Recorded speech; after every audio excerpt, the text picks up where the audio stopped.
a vivir.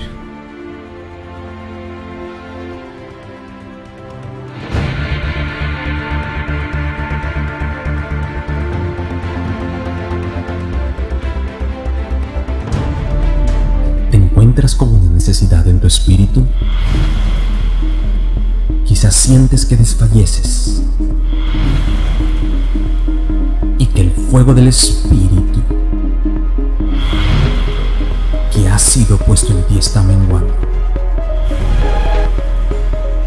o simplemente que este fuego se ha apagado y como pábilo que humea te encuentras. No importa cuál sea tu condición, solo pide, porque hoy Dios traerá respuesta a tu clamor y su Santo Espíritu soplará en todo tu ser. La llama volverá a arder.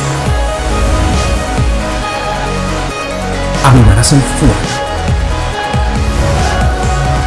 y por causa de la presencia de Dios continuamente arderá.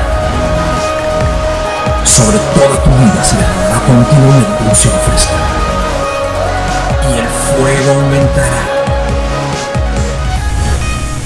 de tal manera que ni las muchas aguas lo podrán apagar. ¿Estás listo para avivar el fuego del Espíritu?